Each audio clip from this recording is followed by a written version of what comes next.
Okay. Okay, we're recording now. I'm okay.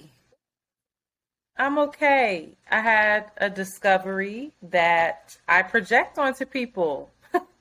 I project onto people I think are the elite. Interesting. I had an experience where I went to the Gucci store. You know, I ain't never been to no damn Gucci store It's an 'cause invitation to project now. there you go. And I didn't go. I was with a friend and some we were at a art gallery and someone asked them, "Are you going to the Gucci event? They're having this event where such and such this book is being released." And it was a book chronicling the I guess evolution of jewelry and hip hop Oh, culture. Hmm. good. Yeah, but it was at the Gucci store. And I was like, we don't have invitations to this. And the last thing I'm about to do is stand outside the Gucci store trying to get in. And then I forget what you know me, when I'm not going anywhere, I'm usually dressed like I'm not going anywhere. And I'm pretty sure, what did I have? Oh, I had on like a boiler suit. I had on like a denim boiler suit with some sneaks. And so I was just thinking to myself, I don't feel like going to the Gucci store like this because everybody's going to know that I don't belong in the Gucci store. Exactly. So there was my projection, and I walked in, and apparently the Gucci store here in New York, there's a flagship store where they have the it's more than just a store. They have basically built this to be an event space. It's both an event space plus, there's retail in there. But the first thing that you do is you walk in and there's like a library, a very curated library of these coffee table books that are absolutely stunning. First book I saw was um now I'm not even what is her name? Carrie Mae Weems and her kitchen table series. And I wanted that for a long time and could not find it. And apparently it just was re-released again. So very typical me. The first and only thing I've ever bought from the Gucci store is a book. And I looked at all the clothing and I looked around, and the first thing I thought was, I can't fit anything in here. This is dumb. This is overpriced. This is stupid. I was super dismissive of it. I don't get the G's. The G's are ugly. That pattern is ugly. Look at all these people in here. They just want these clothes because it's going to make them feel better about themselves and make them feel more elite than everyone else. No one's here is having real conversation. This is so industry yada. I met one of the nicest human beings at that goddamn store. He came up to me. I don't remember his name, but he came up to me and he said, "Hello, how are you?" with this beautiful smile and grin and energy about him. And I was like, "I'm fine." And then we started talking, and we started talking about who we are as human beings and Wow. not what we See, do. that's good. That's And good. it was such a beautiful exchange. And I felt so silly and so seen. I felt and seen by myself. Mhm. I said, girl, you just came in here and just knew you knew these people and was so ready to dismiss them because you were insecure about your own shit. That had nothing to do with these people. And some people were corny, but not everybody. And that's everywhere you go. And sometimes you're corny, internet, and that was corny. Mm. So I say all that. And then there was another sister, well, she was white, but she was in there who happened to be my friend's friend. And she actually has her own deck of tarot cards and is super into them. She's not like a white What's the nose deck ring girl. called? I forget what the deck is called, but it's like an animal deck. I could get it for you. But she was explaining it to me and showing me the deck. And my friend was telling me, like, no, she's really into it and about this life. Like, she spent years researching. Did you get a reading? I did not get a reading. She actually doubled as the coordinator of the event. So I connected with her immediately because I'm like, girl, there's a lot to do. Um, but it was dope. It was I mean, I don't know how dope it was. There were dope people there. And I realized that I shut myself off from certain things because I feel like I have my own limitations. And so I'm very comfortable within those confines. And I just thought that was so corny Now you of me. can't unknow it. Now And you I can't unknow it. And that's how I feel about Fashion Week. It's also it was Fashion Week here by the time this comes out. And I get these little emails from PR people to my personal email, and we get them to Around the Way Curls to show up to these events. And I'm like, I have no interest in getting dressed up and sitting there and seeming like I'm interested in something that I'm just not, unless it's like a brand that I really fuck with and admire and I am personally invested in. Like, I have no interest in going and rubbing shoulders and elbows with, the fashion hip elite whatsoever. But what possibilities am I missing out on by not even opening myself up to that kind of conversation or that kind of experience? Yeah. It's kind of how I started to reflect on the time that I spent in LA, and thank God. What was the name of the space? What was the name of the neighborhood that I hung out? It was hella black, though, the neighborhood that I was in LA. It was like a historical black neighborhood. And I really liked it there. And as soon as we branched out to another spot that was very like industry, I just judged LA as a whole. Like, I could never live here. I would feel so alone. There's no culture. There's no community. It's like, no, you have to create that for yourself. You have to foster that everywhere you go. Yeah. So that was a realization on my end. So I had my little Gucci store epiphany. I'm still not going to buy Gucci because I can't afford it. And I don't even think I would if you could afford Gucci, you wouldn't buy Gucci? I don't like that I hate that G. You hate it? That brown G on everything? That like G with the stuff? Do you like Louis Vuitton? No, I don't like their pattern either. Nope. I'm not into it. I mean, or Coach. They offer far more than the Louis Vuitton work. Yeah, I'm saying like, no. The only thing the Gucci belt is the thing that everybody has, right? All the ladies where it's like a G and a C and it comes together and like, yes, I feel like everybody, I got a Gucci belt. 10 they were. No, they still are wearing that, child. But I don't know. I'd rather go to a Free People fashion show or a Nike fashion show. You know me. Like, it's either I'm straight sundress hippie or I look like a boy. I'm not sure where the in between is, but that was good. I also might make a trip out of this Cleo Soul concert. Yeah, I saw that. Is coming. I sent it to you that she's doing it in London, and I'm like, wait. It's like May 25th or something like that, and I just feel like we should make a bomb traveled. Yeah, I haven't traveled in a minute, and Fran was like, I'm absolutely going to this concert, and I hit her like, we should go. She's like, I'm texting you. She never texts me, so Fran, if you're listening, not you lying. Fran, you lied on Twitter, and I'll screenshot it. I don't know if you still listen to this podcast, but if you do, I'm sure you're somewhere laughing right now and saying, Antoinette. So just let you know that's going to be amazing. Salt members are guaranteed to be there. It's basically a Salt album. But how do you know you don't even know who the Salt members are. Well, if they do this, but you don't know if they were like in the recording. Like, you don't know anything about these folks. That's why it's so exciting.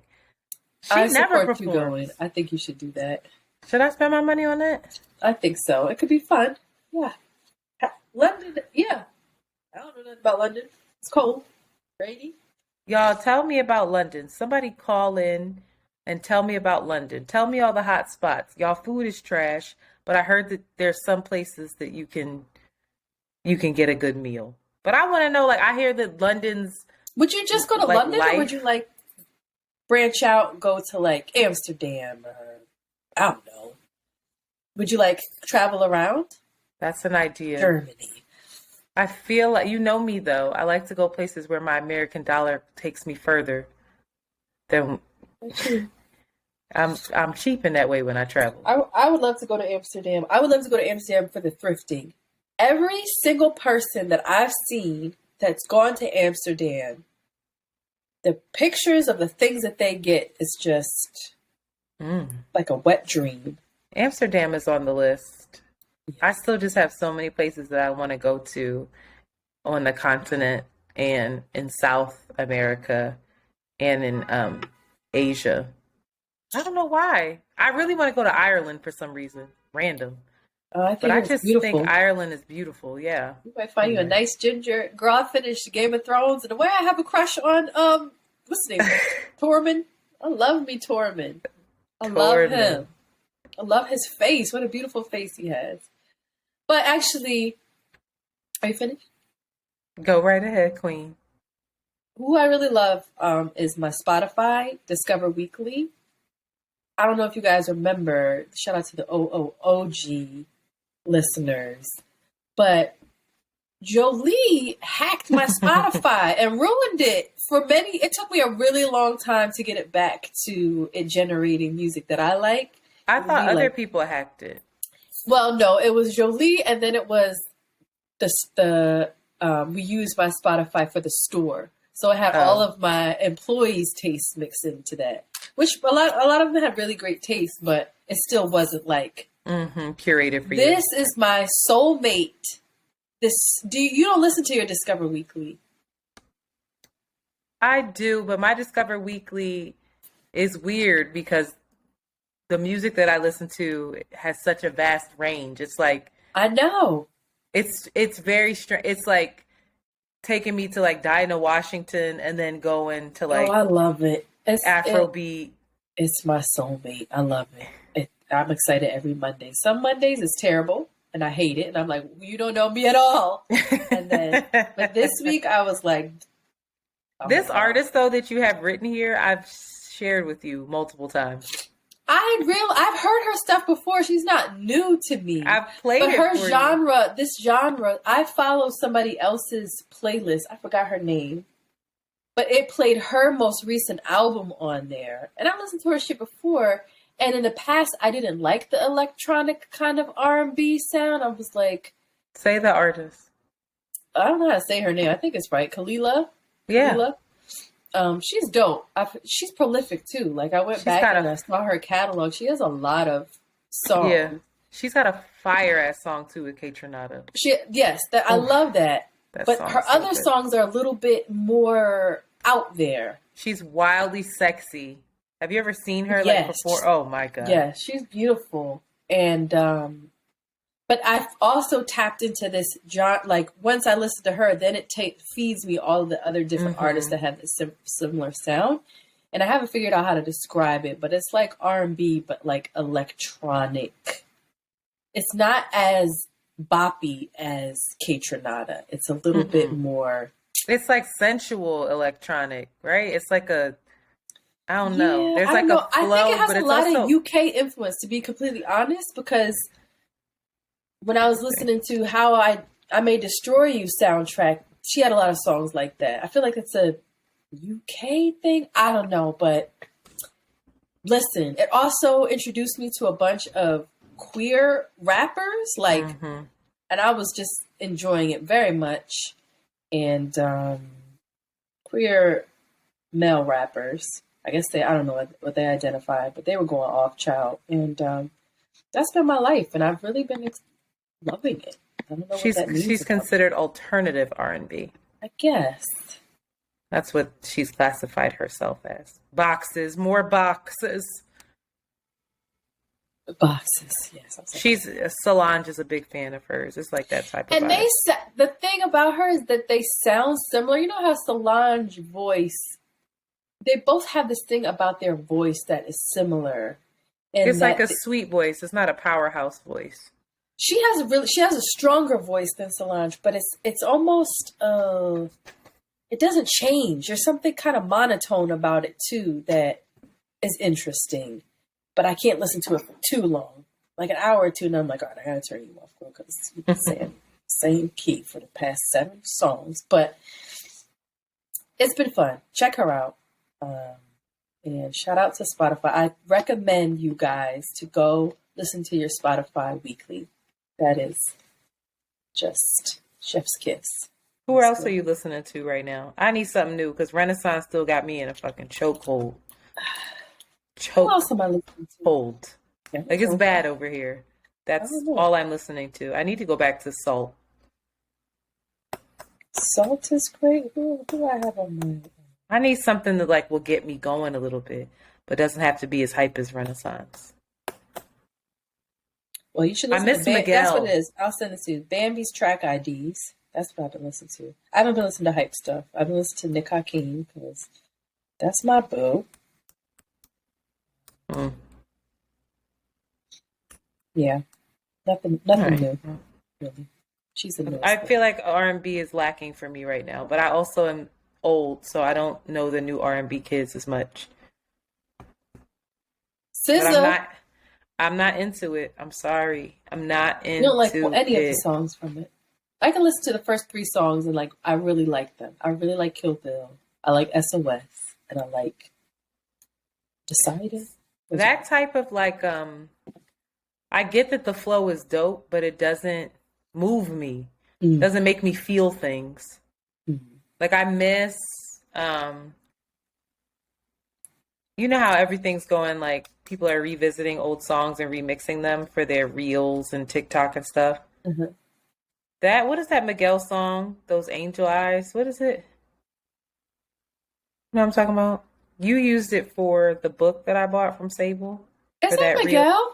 That's Miguel, girl. Yes, I love that from song. a very That old remix. album. Those innocent eyes. Yeah. I love that song. Oh my God. I And was like, who is this? it was just an interlude. But I miss like I could deal with that. I like that a lot. I miss that kind of melodic music, but I miss like a Miguel or who else? I don't know. That this like flow rap R&B is cool. But I don't want it doesn't move me.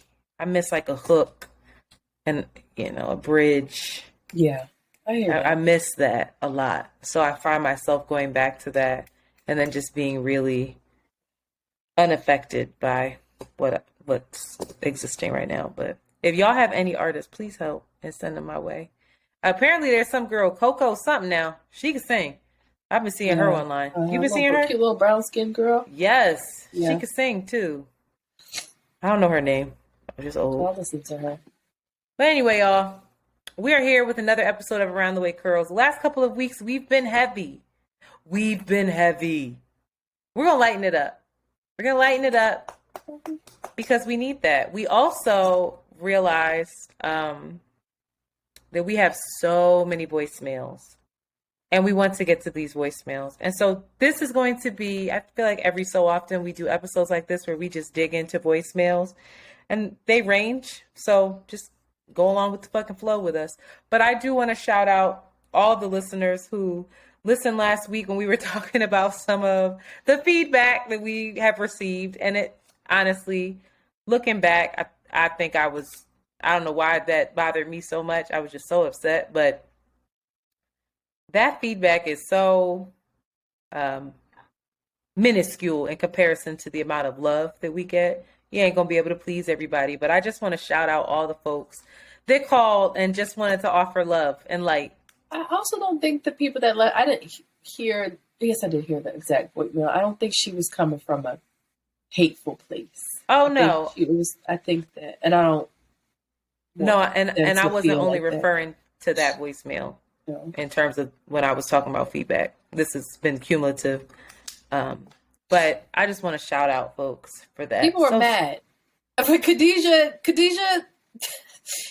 you hear that voicemail?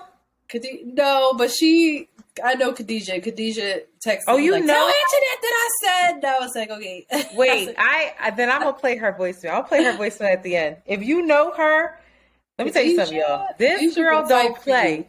you. Yeah. Listen, I was not impressed with the Super Bowl ads, but if there was ever a Super Bowl ad I needed, it would be this. This is the energy I want from my peoples for the rest of my life. Khadijah is ready. Shout out to Khadijah. You know who you are, because when I heard that voicemail, it was escalating.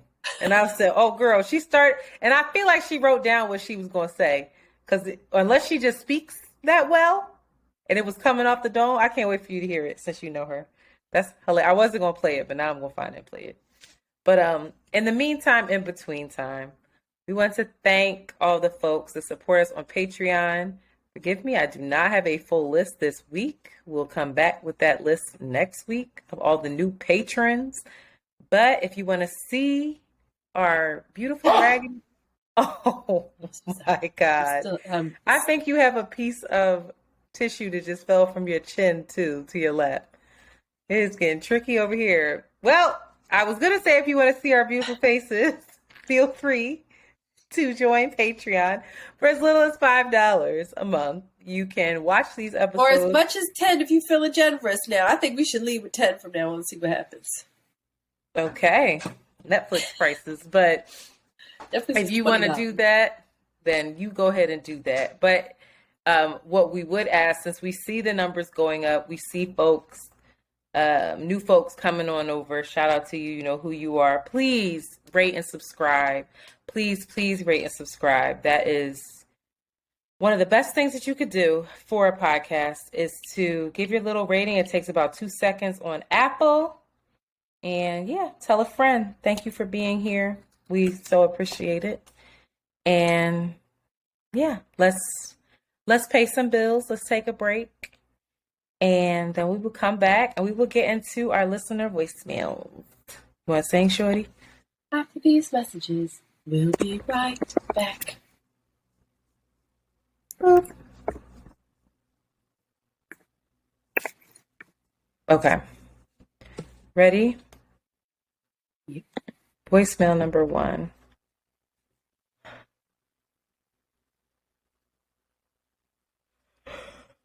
Wait. It works. This thing be tricky now. It's tricky. Look, already not working. I think it's my phone too. This phone is so old.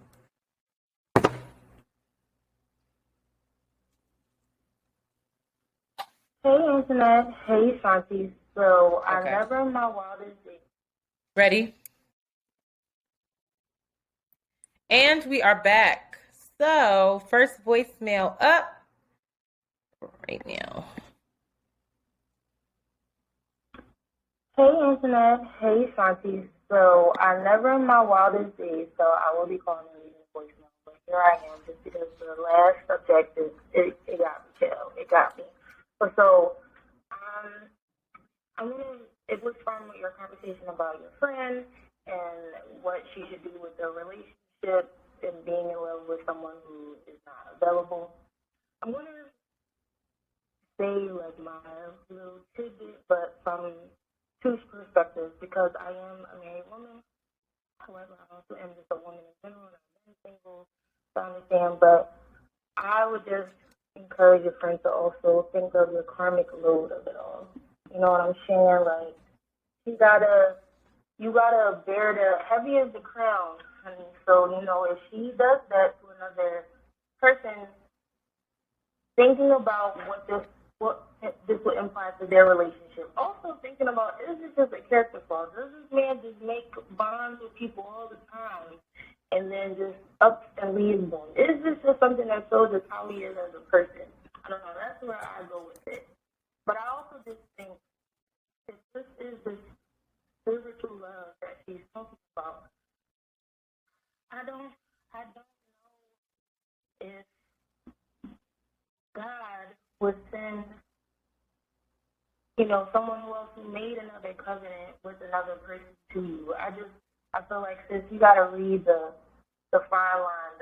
I don't know. And I'm saying this because I would want, you know, good juju for her too. Because, you know, I think of the old school saying, like, how you get them is how you lose them, child. So, you know, being weary, like, is this just a character thing for this person? So, saying that from that perspective, so married person, I just think of the literal covenant that you take before God, you know, as you get married, and then also just like, do I want that bad juju? And I'm also a therapist, so, but I am a therapist, and I think if she was on my couch, I would also just be curious of, like,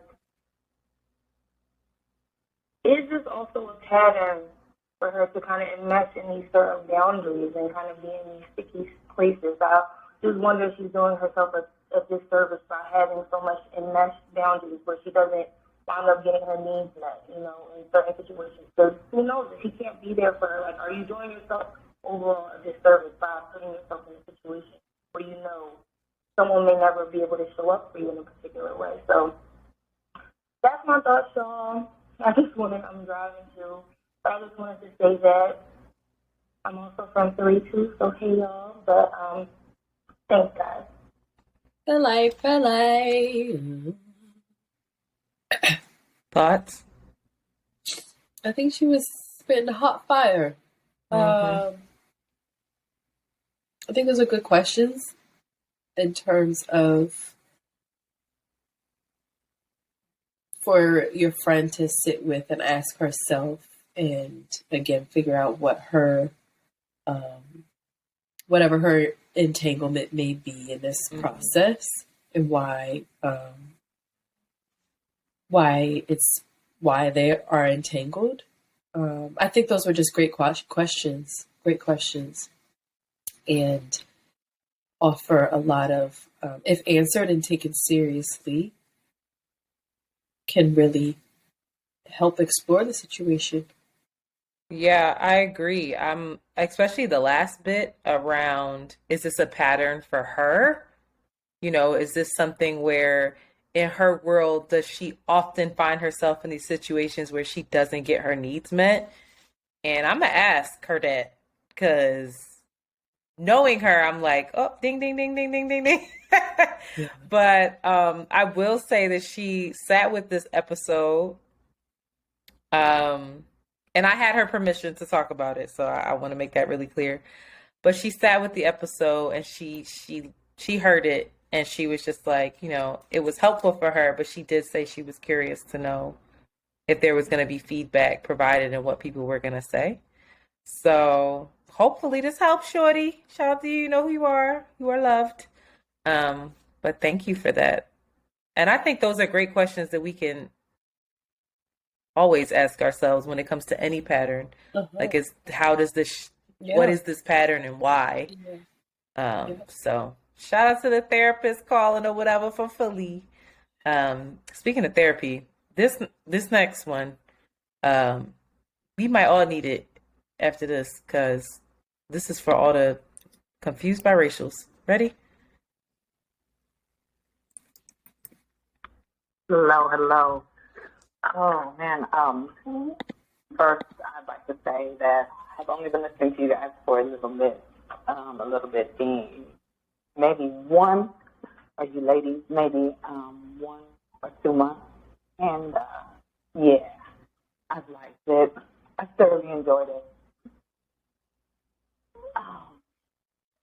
Second, kind of to go off of maybe an episode I had heard about a little bit earlier about talking about kind of like your spirituality and your ancestry. And I am a biracial woman, and for me, like when I lean into my ancestry, right, it's me only seeing that African side of me. Like when I think of my ancestors, I think of a woman, I think of dark-skinned, and that's who I kind of lean into as far as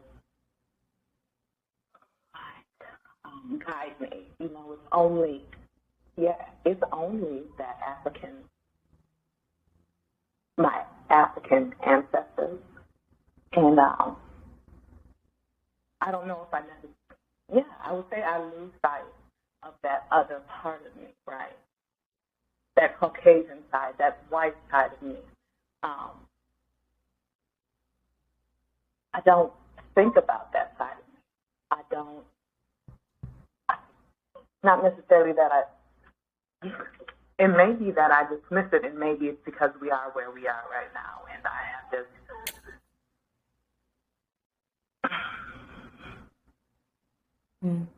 the lack of time to think of how I want to say it correctly. Like I have this definitely negative image of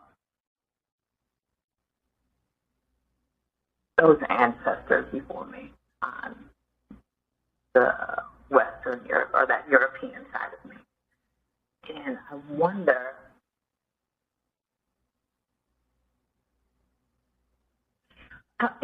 with me trying to find my truth, right? How is it fair for me to dismiss that side of me and only lean in towards another side? And mind you, okay, if they've got a lot, if I look at my 23andMe, right, I'm going one to my African side, then I'm seeing a little bit of indigenous, I'm seeing a little bit of Asian. There's nothing that I'm taking from that European side. So she does end up getting cut off, and she calls back and she elaborates on she hates the thought of thinking about, Nazis possibly being a part of her ancestry. And she's just like, she has a really hard time leaning into, you can tell she's working it out on the voicemail, but she's having a hard time leaning in to her ancestry that is not associated with Black and brown folks in the diaspora. Which for me, I don't know how you feel, but for me, both of our mothers are white. This was very eye-opening for me. I don't think about that either. Don't think about what? I don't think about my white ancestors either, mostly because I don't feel connected to them. The only person I feel connected to is my grandmother who has passed, who I know I have a deep love for, and we had a beautiful relationship, who I know is still here. I talk about the cards, the guide cards that I have that, I associate with her. But there wasn't deep spirituality, and there wasn't deep spirituality that I felt within my white family and in that space. And there also wasn't a whole lot of history shared. My grandmother got married very young. She was 16. She was German. My grandfather was Italian. If you ask my mom what she is, she'll say Italian. There is no German side. And then she said, "Oh yeah, my mom was German too." but they don't even know where their people are from in Italy. They're very much American, Pittsburgh kind of bred white folks. And so that doesn't really allow me to feel deeply rooted in anything. But I also haven't really explored the shame associated with that, if at all. I'm sure it's in there, where there's a block up. There's blockages when it comes to when I'm reaching out to ancestors or offering thanks to ancestors, that they're not considered as well. And it could be because of, I'm sure it is because of their violent history. And I don't feel like it needs to be exalted, because whiteness is always so exalted, and that's not who I want to call on. And I guess after listening to that voicemail, it made me think, like, is that right?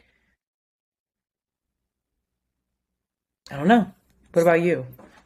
I think initially I felt the same way, and I had a priestess say that that's not really how it works. They have, you could be all Black and be raped by your father, or have not know your parents, or be adopted and have no contact with your direct bloodline and their history. And I think it's a very human desire to want to practice your veneration with people that you have a relationship with, or like you feel safe with. And I think that's really natural. And that's why a lot of people say, if you're really going to do like ancestral veneration, which is a whole spiritual process, depending on what tradition you're practicing. There's Hindu practicing of that. There's Native Indigenous folks. There's African. There's there's so many ways. And I think it's really human for us to look to the past, to be grateful to the past, to ask for help from our past as well. I think with that human desire is a lot of limitation in a lot of ways. Once our ancestors transcend their bodies, I think it's like the rules or the ideas or I just think it transcends what we think and expect here. And if you're doing ancestor work in a spiritual capacity, you kind of have to have faith and hope that what's on the other side transcends all of the laws and ideas and ethics here in a particular way. And also understand that it's a spiritual thing. And yes, we're spiritual bodies in our physical, we're spiritual beings in physical bodies. But when you pass over stuff, you transcend your material body. So I don't know. I think that's something, I think the whole point of it is to create deep relationship and to have reverence, which is one thing. And then it goes into like this deep, intimate relationship that you have with your ancestors. And if you want to have that deep relationship with your grandmother who's dark skinned and like, you know what she liked and you know, what she ate and you're like trying to do an altar for her, then I think you should go that route. But those people, your white ancestors, they made you, their history made you, their stories made you, their impact is real and is significant. And you may not have to have warm feelings, but I think there is still a level of respect and acknowledgement that they're owed. And What if you don't? What if you know that, I don't know, just for shits and giggles, what if you know that they were rooted in stuff that we would call evil, stuff that we are not in alignment with? What if you don't maybe respect you don't have them? to have them on your altar. Maybe that's not who you're calling on. Like maybe when you're doing libations or whatever, that's not who you're calling on. Right. But to think that you're disconnected from them spiritually is not, to me, doesn't feel possible. Oh, yeah, no. And maybe respect isn't the right word. Maybe reverence isn't the right word. But I think mostly what hopefully you're looking to seek and create is a relationship with your ancestors. And that's really intimate and takes time and eventually kind of like usurps rituals and like, it kind of, when you're really close with somebody, it goes beyond just like, you're just making an offering because you're like trying to build this relationship, if it makes sense. And doing it through African practices, again, is not the only way to respect your ancestors. I think, again, because of this big resurgence of like Yamaya and all of this, pop culture. And when we talk about ancestors, we're like, we have to follow it through specific African traditions. And you don't have to. You can, but you don't have to. And that's where I think I got fucked up, because I was like, it's an African tradition, but I'm gonna have my white English grandma there. Like, is that okay? Mm-hmm. I don't know. And talk to and if that is a real concern and that's the way that you want to practice, you should really reach out to that spiritual community and ask for guidance and like, how do I do this properly if I don't feel any connection and I actually have a lot of pain there? You'll be guided and helped through it. So I think you can say that too at your altar. I think you can tell them that. It's a relationship that you're building. Yeah. You should tell them that. And this is a relationship that you're building. It's not just a protocol, so to speak. And you can this say, is right, this is wrong. Yeah, you can also say like, I am this iteration of me is breaking this curse. Yeah. Yeah. How powerful would that be to say that in front of their presence? Yeah. Like nobody's all bad for the most part, but it's the same way when you face your parents, and you have to tell them like, these are the things that I'm unlearning from you. I still love you. I'm still of you, but there's a reckoning that Yep. takes place. Yep. That was a really great, when I heard that voicemail, I was like, whoa, great. Great. It wasn't even a question. It's just like a working through. She was working it through out on that call. Thanks So for sharing that. thank you for sharing, sis. All right, next. Thanks. Yeah, next up. Oh, come on. Hi, Shanti and Internet. This is Jamila, new-ish listener, first-time caller. I just listened to the episode 234. You're projecting on me, and that's fucked up. And I wanted to expound on Antoinette's statement that awareness is a privilege. And I know, Shanti, that didn't resonate with you when she mentioned it. And you guys are both speaking truth, that awareness is the first step in growth, and that also awareness is a privilege. And I wanted to expound on that and hopefully allow that to resonate a little bit better with Shanti. Awareness requires reflection, and reflection occurs in spaces of safety and peace. And so if you're in a traumatic experience or situation, taking the time to reflect on your experience could kill you, literally. A lot of times when we're in traumatic situations, we dissociate, and that is our adaptive tool to keep ourselves alive.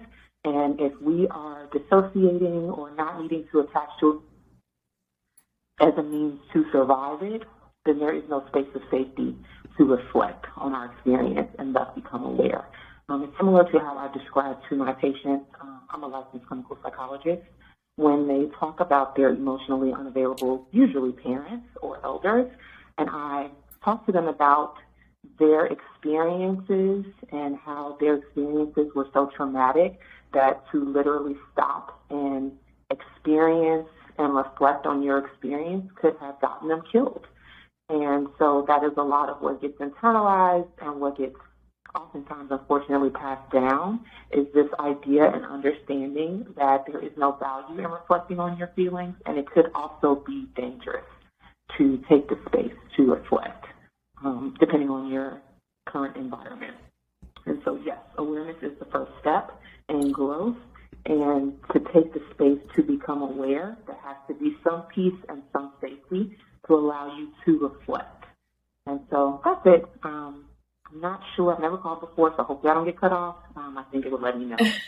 So thank you. Beautiful explanation. Wonderful. Thank you for that. Yeah, agreed. Yeah, I think it's always dope to have people who are smarter than you call and explain things better than you could. Shout out to the clinical psychologists and folk who are listening to this podcast. We need you. We are a community. Yes, thank you. That was it. Yes, there you go. All right. Amen. Moving right along. Here we are. Hi, it's Deshay again. I'm actually calling this time with a request. I would love if y'all could talk about or maybe bring someone on the show who's like practicing non-monogamy and dating someone who's ethically non-monogamous for the first time in my life, and it's been bringing up a ton of shit, both good and, not so good. So I would just be curious to hear y'all talk about that and kind of explore that because I've been thinking about it a lot, and I feel like a lot of people are kind of on that lifestyle shift and journey right now. And my other life update is I called a few months ago because I got a breast reduction, and I'm here to report that I cannot feel my nipples. Oh. Yet. I had sex the other day, and he licked my nipples, and I couldn't fucking feel them. So I know it will come back. It's a long journey. It's a healing. It's a long healing journey. But damn. So I'm figuring that out. But anyway, thank you. Love you. Bye. Girl, I'm so sorry to hear that. That is just that's wrong. Loss. That is wrong. Let me tell you something. If I would rather have this neck pain that I have for the rest of my life before that nipple sensation is taken away. Because let me not tell all my business on here, It's but there connected to the yoni, as my mom would say. It What is, keeps the but- baby in can get the baby out. If you even touch your nipples while you're in labor, it helps you with your contractions and for your cervix is that to open. true? Yes. I believe it. Listen, as a woman who, this is not news, struggles with orgasm, that nipple stimulation really, if you going. done right, can almost get me there. So it's like, oh, I can't even imagine. I pray that comes back for you. In other news, we are gonna have somebody on. We did have someone on previously, but that was back when our audio was trash. So I don't even know if I would say go back and listen to that. I would love to get another. Dar is gonna come on and talk about a woman it. and a man with better audio, and us also having better language. Oh, so you'd like two folks? Not together, separately. But yes. Separately. Okay, we should just ask Christina to come back. Okay, cool. She's like, I ain't come back on here again. I don't know. She'll be like, y'all were dumb. You didn't even. I'd be like, Christina, we've grown. Years have passed. We've done more research. We're better interviewers you still haven't now. read the books that I recommended? Nah. I know. Nah. You'll be like, oh no, but we read clips online before this interview. I want to ask you all about it. Anyway, yes, I can't wait for the conversation. That's just a scheduling thing. So we're going to get him on here to chit chat and hopefully get Christina back. Or if you know of anybody that you recommend, please send them our way and we can have these conversations. All right. Next up.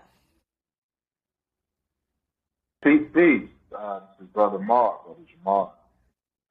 Just finished listening to episode 237. I gotta say, masterful job as usual. I just wanted to call and say to the community, right?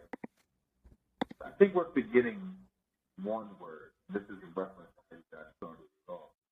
I think we're forgetting the word grace, right? What you guys are doing is a really hard job in terms of remembering information, names, places, so forth and so on, and then dispersing it out to the community. So I think we should just kind of just relax. Everybody take a breath. If they forget a name or two, like, it's all right. We're gonna survive. You got Google, and you can get the context. They explain their points very well. Just take it easy. Take it easy. It's a very difficult job for anyone who has had a lot on their plate. You know how difficult it is to do something like this. And if you don't, try to make a podcast for yourself. You'll see the amount of work that goes into it. Moving on to just some other things. I'm not a huge Beyonce fan of the music per se, but man, I gotta say, man, they're really testing our patience, because Lemonade for me was like, that was it. That was great. Visual not included, but like even that was great. But just the music alone, that was great. That should have definitely won. I only listened to about half of Renaissance, but that was fabulous. I wouldn't have been mad if Kendrick won that, but she should have won. My final thing, I'm trying to blow through this fast. I hate getting cut off. My final thing is in terms of the hip hop. I have to watch it, but I just want to talk briefly about what you said about the skill set and the showmanship.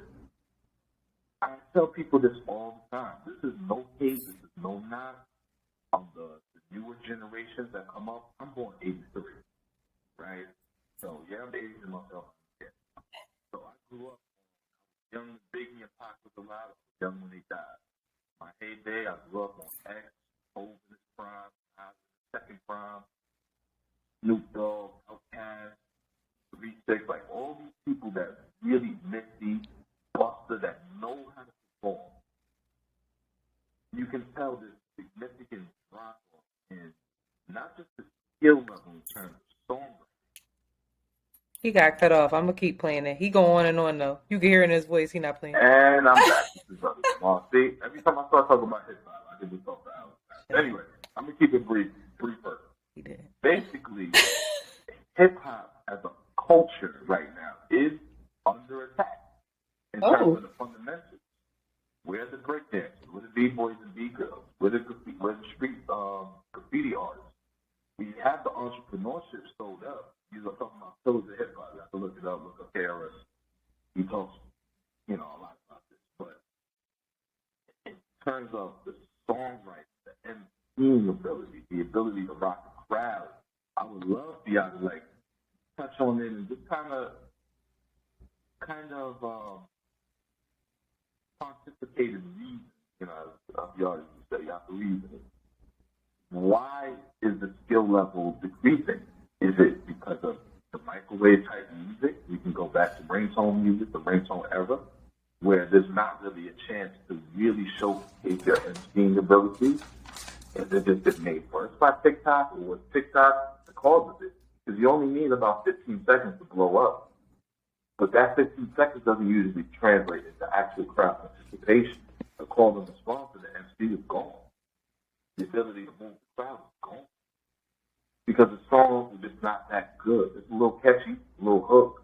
Every once in a while you get a Glorilla that will come with that energy, that call and response. But what else? Where's the bar? Where's the real hook at? So, again, the younger generation, no hate, but I wish that they would go back and really study the greats. But hell, just even study the performance of the little clips that I saw, and all the other little clips. See what these older cats is doing. The difference is it's crazy. Anyway, love you guys. Love and light. One love. Oh. You could tell, you could hear in Brother Mars' voice that he's the hip hop head. You could just hear it. Listen, first of all, you not listening to all of Renaissance is kind of unforgivable, but we're going to look past that. A couple things. I think I couldn't agree more when it comes to the conversation around hip hop and the performance aspect. I don't pretend to be someone who really knows all the history of hip hop whatsoever. I know that I was arguing about this today, actually. Who posted this shit? They in my comments arguing with me right the fuck now, and I don't care. I'm gonna just keep ignoring it. Who is this? Mark Lamont. Always. Are you arguing with Mark Lamont? I'm not arguing with Mark Lamont. Girl, you are fancy as fuck. I was arguing with. I'm not arguing with him. It's his post.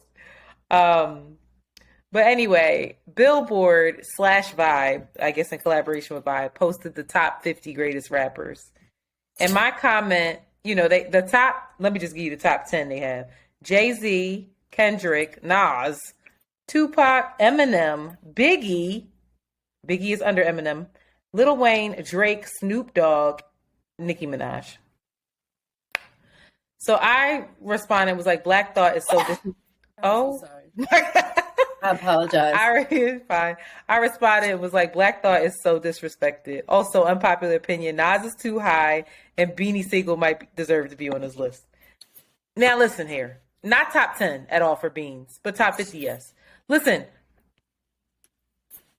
my hip hop shit goes back to Jay is the GOAT based off of his all of what he has given us, based off of his catalog, his lyric ability, whatever. I don't know all the ins and outs. What I know, for me, when it comes to rocking a crowd, that's where Brother Mar and I here to here now. That's why I'm so proud of Armani White. Oh, because good. When he gets in front of folks, even whether and what translates on screen translates in person, he really works on his show. He is a showman, and he understands the value of the crowd, of the audience, of that call and response. It's an exchange of energy.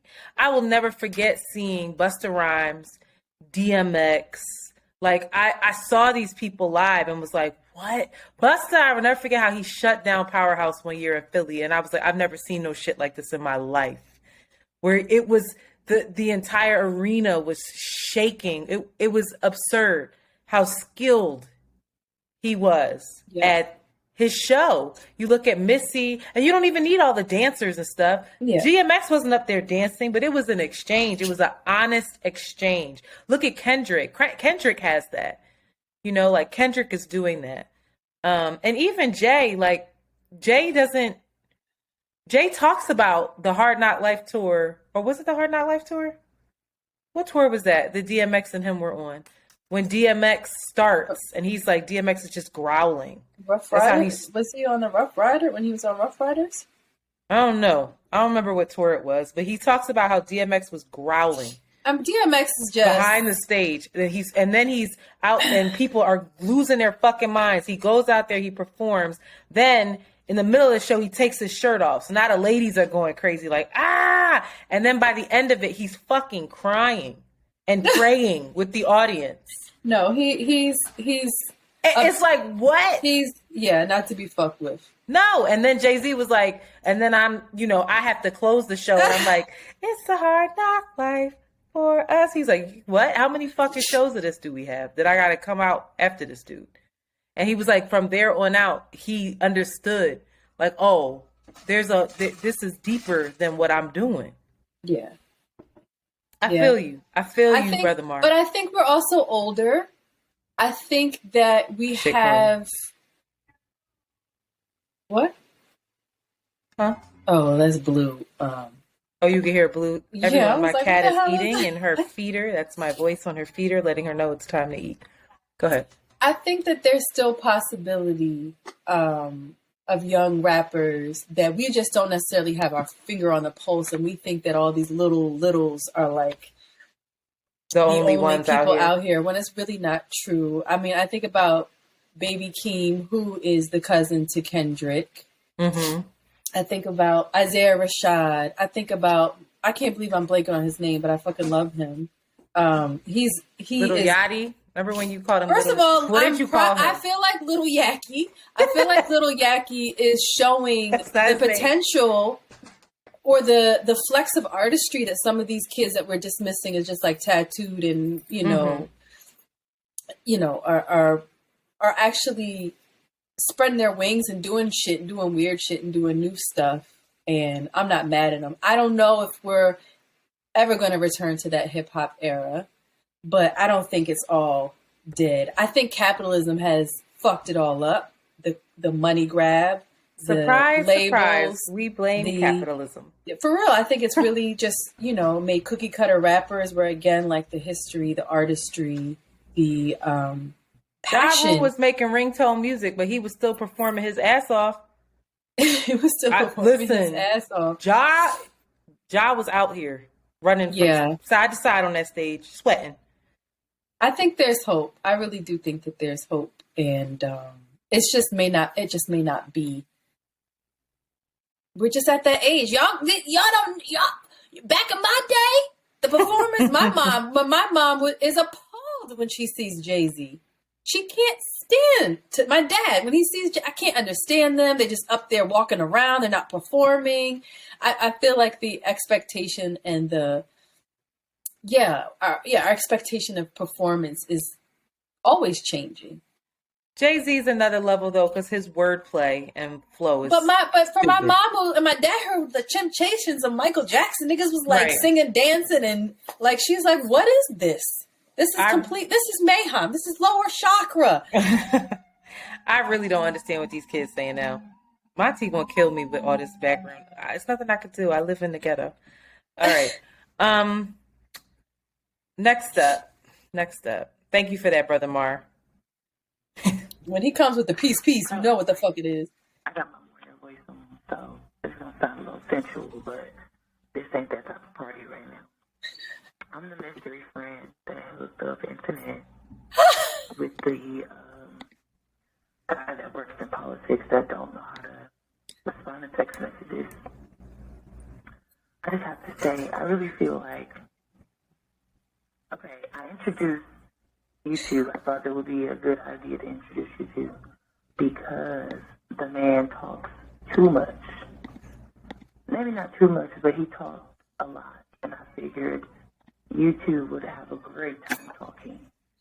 I think part of the issue is that we are so connected to our phones, and then there's such a expectation that comes with responses via text or, you know, just how you show up on the internet or show up in somebody's inbox, that there's like a disconnect with the receiver and the person that is sending the message. And I, too, found out that he was not a texter or good with communication via text messaging or via the phone. But in person, the man was Webster's dictionary. He was encyclopedia, all the volumes. So I'm like, okay, this could make for interesting conversation. I thought maybe, I didn't know, that, you know, maybe it'd be a phone conversation or like let's link up and talk in person, but maybe that, you know, didn't happen, or I don't know how you go about your dating process. But yeah, I thought it was more opportunity there. But I think that the phone, texting, you know, texting in particular, it just gets a bad rep for, I think, everybody. You know, the green bubbles, you know, you already place judgment. Yes, I'm judging you for placing judgment on green bubbles and everybody out there that places judgment on green bubbles, but it's part of the issue is what I'm saying. Of like the expectation, the already preconceived notion that we put on a conversation or on people just via text message. But there's so much you can misconstrue in a text, you know, tone or, you know, intention and all the things. But I also say all this to say, you know, fuck that nigga. I can't. Listen. I can't. And not with you. You know you are. She's My hilarious. favorite word from her mouth is okay. Okay. She says that. Let me clarify something real fast. I was playing about the green bubbles. That's a ha-ha, green bubbles. Ha-ha. No, y'all Apple Everybody people judges know green about it. bubbles. It's a joke. Listen, I don't expect people to respond to me right away, girlfriend. I really don't. But when I don't hear from you for a week and a half, after you reached out to me asking me about my day and I responded and asked you about yours, and then you picked the conversation back up like it wasn't a week and a half later, and you respond about how your day was, get off my phone, sir. Listen, I hear you and I understand how But we this show is up a in good- text messages. Yeah, that this it's is a weird. good- But yeah. that's weird, yo. Just at least acknowledge, like, oh, my bad, I didn't even see this. And then continue. Like, to just pick it back up is strange, It no? may not be strange to him. I think it's Well, it really, is to me. It's a curious exploration to see what happens if rather than text, you just meet somebody. You're like, you text them to be like, let's meet. And then what happens when y'all meet? I did. I tried to get rid of all the texting. Fuck this nigga. We already just said I we know, did this but I thing. just want to be clear. I tried to get rid of all the texting. I've never even met the man. And I was like, what does your weekend look like? Do you want to get some tea or something? Like, do you want to link? And he was like, oh, you know, I'll let you know, kind of thing. Like, oh yeah, let me figure out what's going on this wife day. and 3 kids, man. Thank you. And then hit me up a week later, talk about yo, yo. No, sir. Go away from me, please. But girl, you're funny and I appreciate it. And I appreciate the shade around you saying that he talked too much and that the first person that came to mind was me and that I would enjoy that. I heard the shade and I receive it. I receive it, girlfriend. That was hilarious. You ain't hear that? I said, well, she said he was Webster's dictionary, encyclopedia, all the versions. All the volumes. She said that means y'all would have a lot to talk about. Like, y'all would have great conversations. And apparently he was into politics as well, so I think she was seeing if that was a thing. Yeah. All right. Well, shout out to him. and his family that he obviously has. Next up, ready, Sheila? Mm-hmm. Trying to get some interesting ones. Shh, Blue. Hello, ladies. My name is Tanju, and I just want to say that I enjoy listening to your podcast so much. It definitely gives us all that we need, that balance of duality. I can't remember what the tagline is, and I'm so embarrassed. But anyway, I wanted to address comments in the most recent episode, I'd Rather Be Hurt by the Truth.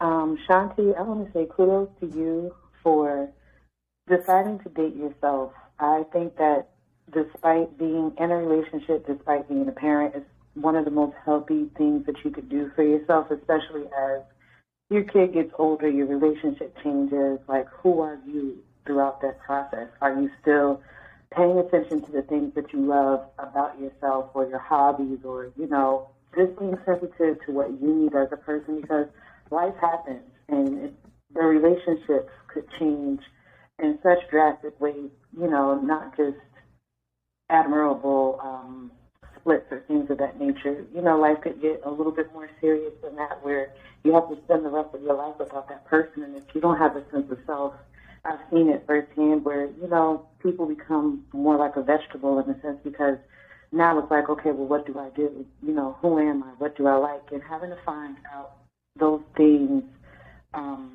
in unfortunate circumstances won't feel the same, I feel like, versus what you're doing now by practicing, taking yourself out on a date and, you know, showing yourself that you are valuable to you before you can be valuable to anyone else. So I want to say kudos to you for doing that. Continue doing that, and please let us know what you've been discovering about yourself in the episode going forward. And Antoinette, I was on They Have the Ranges IG page, and I saw a post where Jasmine was talking about doing a jazz album. And I was like, okay, so Antoinette's going to be featured on this? So I'm just saying, and I made a comment, that's me. I'm just saying, I love it. Even if it's background vocals or something like that, because I know that that's your girl, and I know that you sing, and that you've been wanting to get back into that bag, or that you've been getting back into that space as well. And, like, I'm just a fan of people doing all the things that make them great, you know, because that's why you are who you are and all that. So nothing but love, peace, and positivity to you both. Keep going on. Blessings. And Shanti, I'm so happy that you got your page back and everything is good with the Sable Collective. Y'all just continue being great. Peace and blessings. Oh, I that's so receive sweet. it all. Thank you for that encouragement. That is so sweet. Thank you, sis. But no, I will never sing anywhere near Jasmine. I will. Album. Jasmine, I know you will. You already know I want to be in the album. Sing some. Sing us the jazz bit.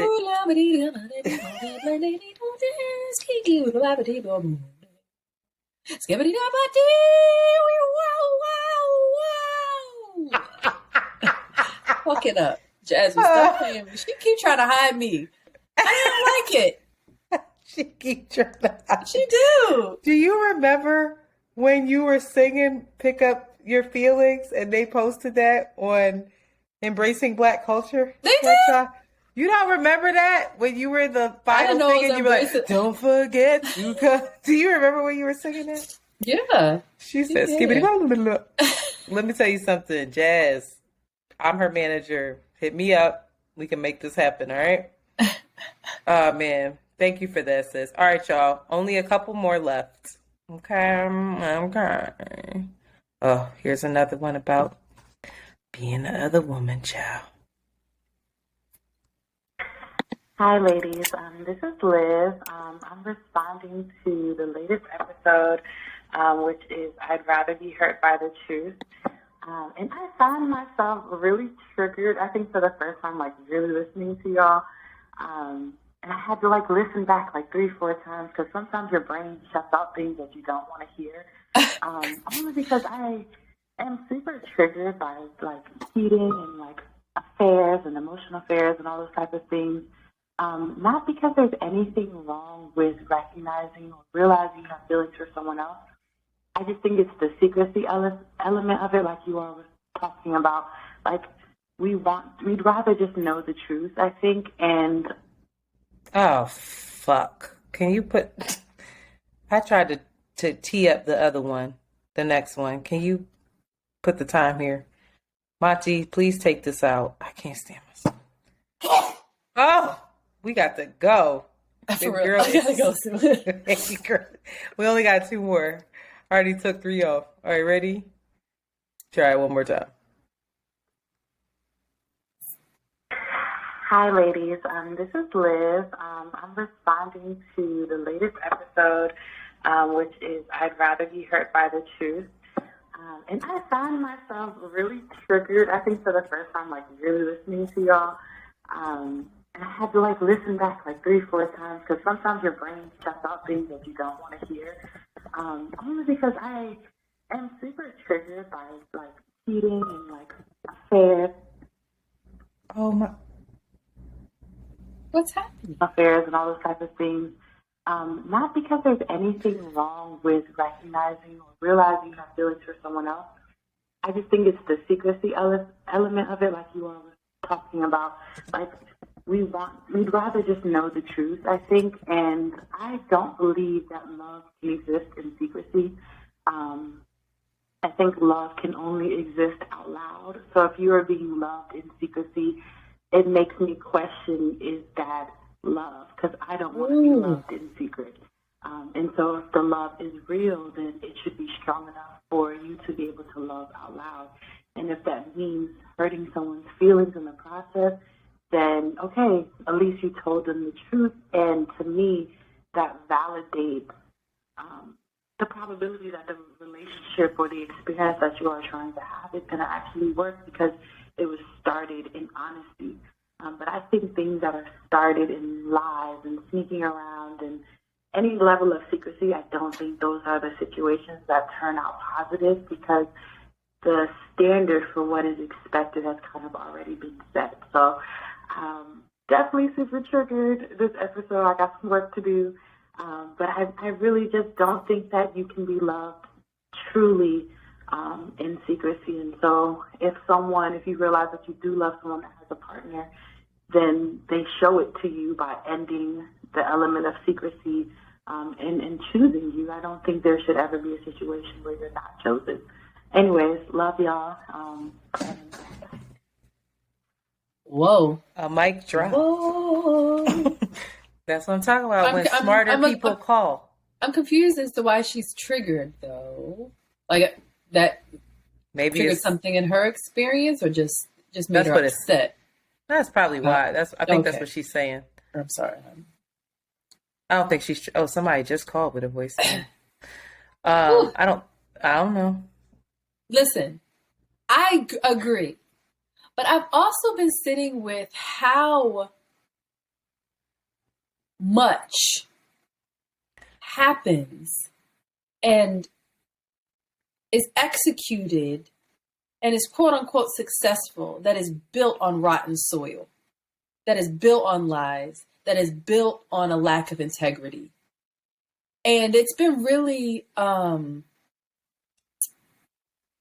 this is a whole other episode that we have to have, but I'm in my head a lot like, sometimes people do really fucked up shit and they win, quote unquote. They make money. They take, I don't know. I'm sorry, I'm triggered. And this doesn't have anything to do with necessarily what she's I know where you're talking going about, with that. But I don't, it sounds good, but I don't know if that is the law. And maybe it is. And when I say law, I mean like a spiritual law, right? Like, because I do believe in a spiritual law. I do believe that there is something that governs us materially and spiritually that we cannot transcend. But niggas be winning out here. People be winning, doing very ruthless and heinous things. They get their cake and eat it too. Maybe they can't rest their head down at night. Maybe, I don't know. I agree with you, girl, but I'm also like, I don't understand how these hoes be winning. Like Jasmine says, niggas be winning, doing awful stuff. Are they winning? I just saw a clip of Joseph Buttons talking about how, talking about how he basically throwing shade at other rappers who are trying to become podcasters and failing. And he was like, I love to see it. I love it. I love watching them fail at this shit. And I Some thought people to are myself, ruthless, Antoinette. but I thought to myself, he might have a hit podcast, but he's fucking miserable. Is he? Yes. Is he? It is evident in that clip that poor man. He'll be doing the right thing and be miserable. I don't know about that. I don't know about that. I really don't. I just really feel like. Anyway, this is another episode, but I really feel that we have to first define what winning is. Yeah, because I would never want to have what Joseph Budden has if it meant that was my heart. And that was how I occupied my time by feeling happy that other people are losing, quote unquote. Like, you're miserable as fuck, bro. I feel sorry for you. I pity you. Like, you can have your hit show, you can have your money, and you still, like, that's projection. You still hate yourself at the end of the day. Yeah, maybe we should create an episode about this because I'm watching The Last of Us. Have you heard of The Last of Us? Yes, I didn't start it yet. There's something about when the decay of society and norms happen and how humans act in the name of survival, in the name of just adapting the way that they need to adapt. It doesn't always fit into like kind, caring. I don't know. We're going to get back to that. I have to create my thesis around it. But girl, I do agree with you. When she said love can't exist in secrecy, I said, But what if it can't? Romeo and Juliet, like these black and white things, it doesn't make sense to me. I think what she's saying, maybe it's not, maybe it's like the kind of secrecy that she's talking about is a secrecy where you are actively lying around what things are and yeah, no, homeboy, but I don't want to say that he doesn't love. I feel like it's a really. He might care for her. Bell Hooks would not say that's love. Bell Hooks would not say that's love. And when you bring up Bell Hooks, that's it. Okay? If Bell Hooks don't say it's love, it ain't love. What does it mean when you're trying to convince somebody? When you're misleading them? What are you doing? Why is that word? Manipulating, coercion. No. You are what? When I'm basically actively trying to. I'm gonna figure it out. It's on the tip of my tongue. I'm a liar, a cheater, a deceiver, heartbreaker, and I won't let you back.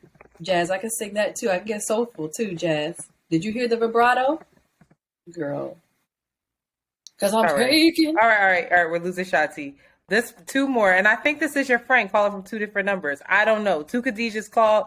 They have very different energies on. So I just want to show the duality. I want to end with duality because sis went in. Hey girls, Khadijah again. Antoinette, I know you do your email, so if maybe you could talk the last part of that voicemail. I was nervous and low-key word vomiting. But really what I was trying to get at was how many of us are offering feedback from a place of trauma or insecurity? Oh, shit. I'm playing the wrong part. Conversely, girl, can you put the time down? Monty, can you take that out? All right, well, I guess we have 2 Khadijahs then. Maybe it is her. I don't know. Energetically, it doesn't feel like her. Hey, y'all. My name is Khadijah, and I want to talk about the ways in which offering feedback is a skill. This is mostly directed towards the audience of the Around the Way Curls podcast. Y'all, I want you to really consider, before you offer someone feedback, you should ask yourself 2 questions. 1, what is the value or utility of the feedback that I'm offering? 2, what is the potential impact of my words. Shanti and Antoinette show up weekly and emphasize that by nature of their humanity, they are inherently fallible. And so are the rest of us, frankly. Name one person on this earth that doesn't have flaws. So I would imagine that this acknowledgement of an inherently flawed existence gives us all grace. However, I think y'all are conflating correction with criticism.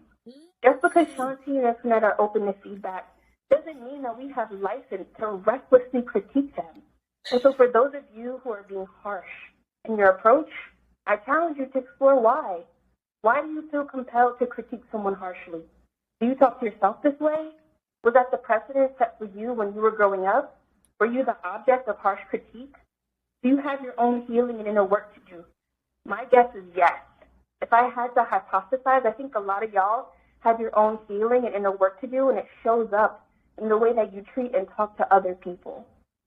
So yeah, this is low-key a read. So yeah, Antoinette, I empathize with you as someone who also is a little sensitive and had to learn what are the ways in which I can accept feedback and also release it, because it doesn't actually apply to me. It says more about the other person than it does about me.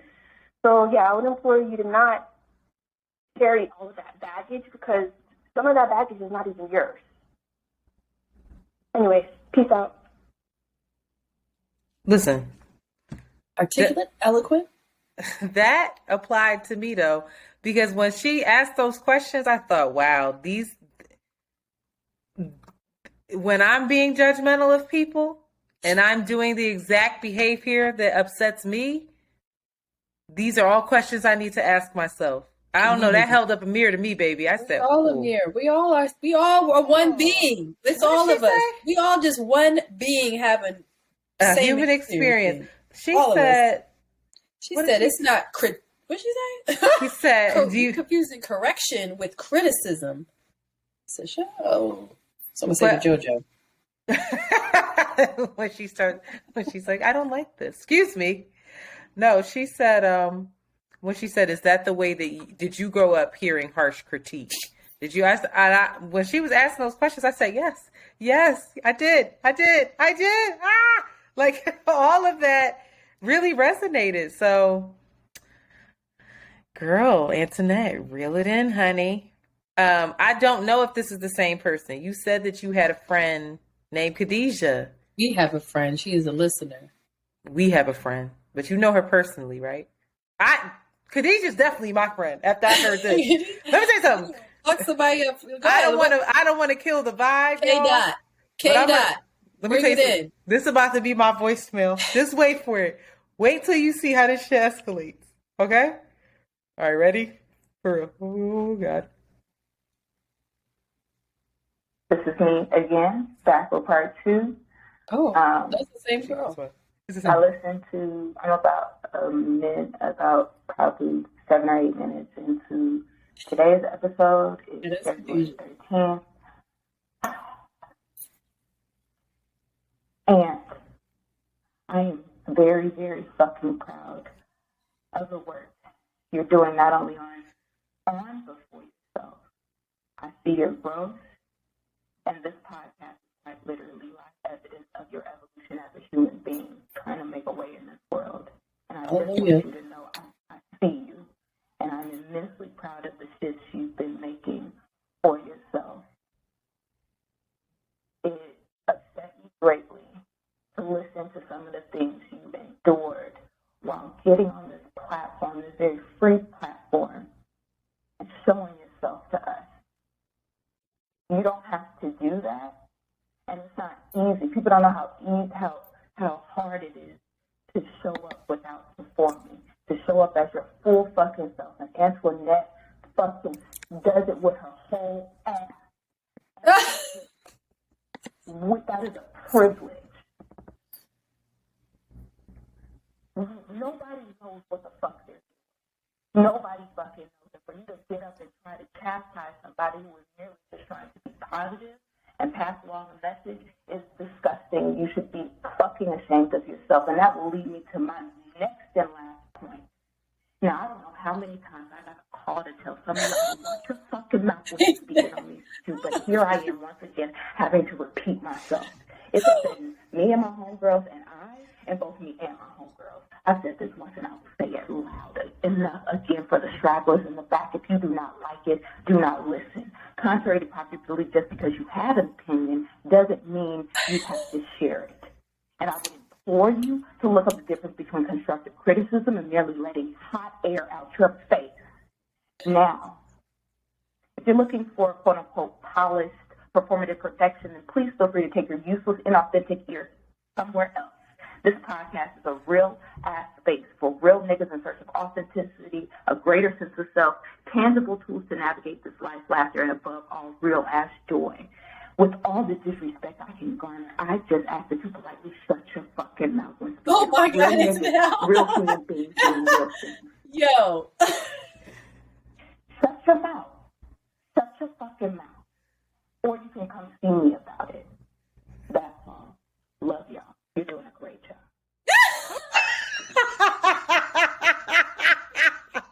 Listen. Khadijah.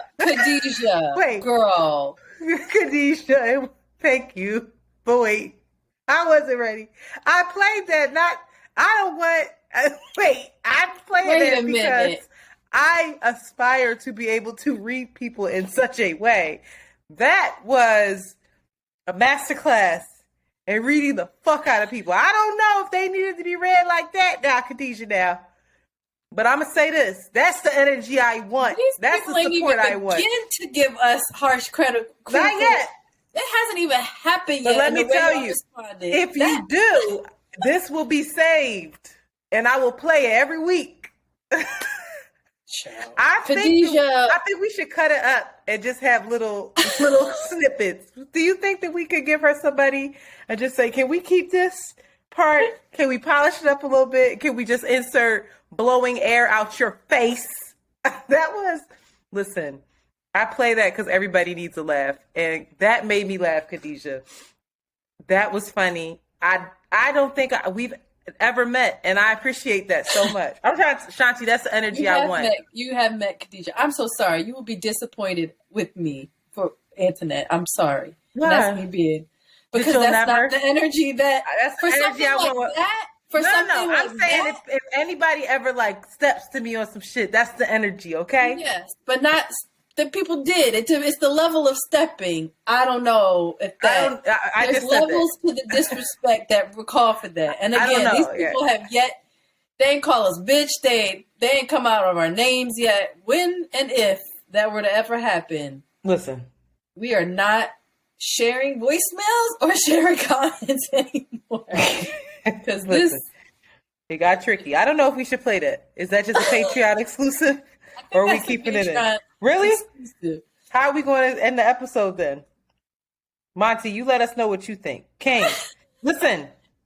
All right, y'all, listen. We just played a voicemail. I think it just, or if you Shanti's switch it scared around, to play it.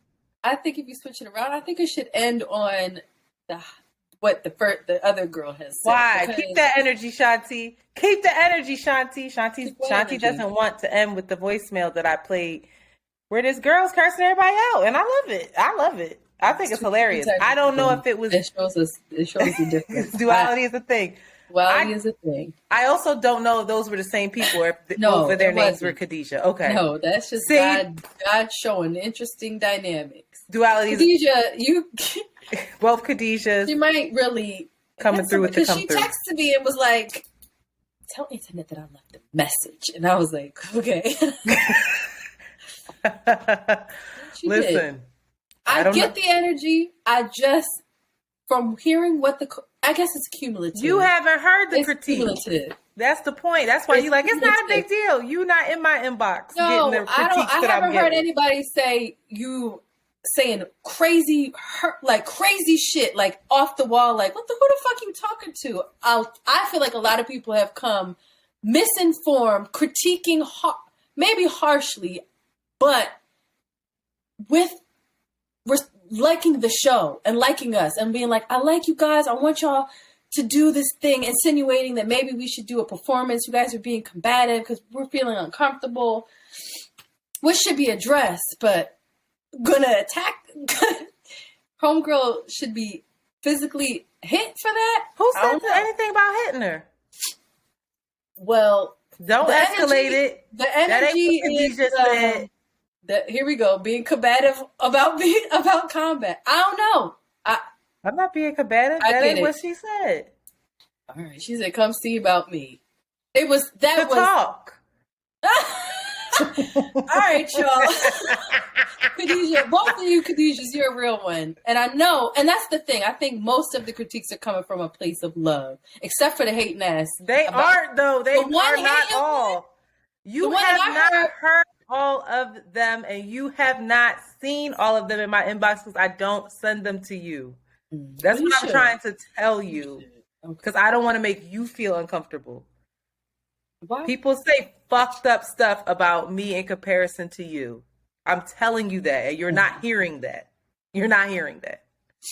Okay. They say really nice things to me. The critique the shit that I get the most is on this pod, oddly enough.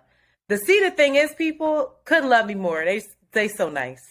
And then the Can't Afford Therapy people, they're nice as well. But this pod in particular, I don't know. It's tricky. Well, then they keep it. really like me, or they don't.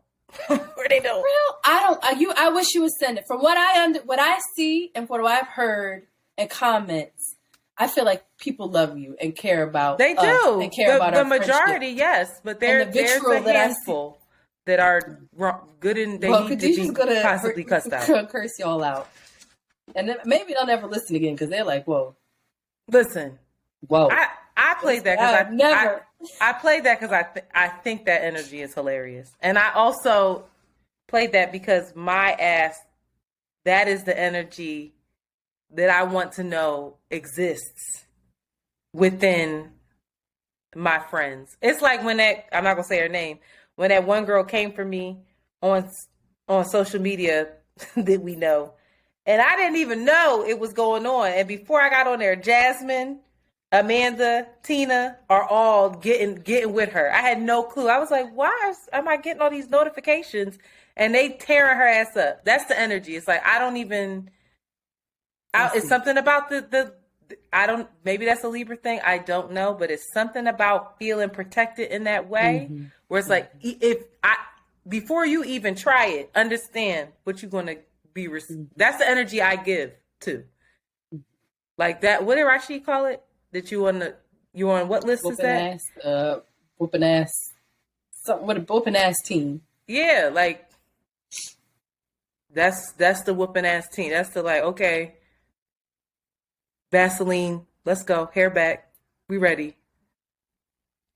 I don't know. Maybe I'm wrong for that. Maybe it should be. It's not a critique of who's right or wrong. I guess it's just different motivations for anger. I don't know. I get it. I feel like of the two Khadijahs, I would be more like the other Khadijah. You would be more like the other Khadijah. You did not just express which Khadijah, because you said the other Khadijah and the other Khadijah. I'm like the first Khadijah, you're like the second Khadijah. Both of them are offering. Both of them are saying the same thing of like, why are you doing that? If you keep doing it, I'm gonna fuck you up. The other girl's like, why are you doing that? You need to like sit down and figure out that it's not about Antoinette, it's about you. I don't know. Heard you. Just showing the duality of this podcast, baby. Because what y'all need to know is that if you ever say something mean about Shanti, that second Khadijah coming out. I don't give a fuck why you doing it. Okay? That ain't my business. That's for you to work out. But I'm going to tell you why you going to stop. All right? Y'all be blessed. Have a great evening. Shout out to the listeners. Thank you for calling. Shout out to the double Khadijahs. Shout out to all the Khadijahs of the world. If you would like to leave us a voicemail, please call us at 215-948-2780. That's 215-948-2780. And we will be back next week with more duality from Around the Way Curls. We out. What's the name of that joint? Oh boy, the two Khadijahs call. Khadijah, A Tale of Two Khadijahs. A Tale of Two Khadijahs. That is uncanny. She went the fuck in. I was like, When I first heard that voicemail, I was screaming in here, cracking up. I was like, "Yo, she is gonna not curse me out playing." next too. She was like, She's like, Shanti. "You need to show the fuck up." Where did I meet her? How do I know her? At the Roots picnic. Oh, really? Mm-hmm. Damn. Beautiful little brown skin, little stylish young girl. I need to meet her again because I fuck with her heavy. That's the energy. That's all I ever wanted in life. It's like, somebody please protect me. You know what it is? That just reminds me of my dad, how he used to be.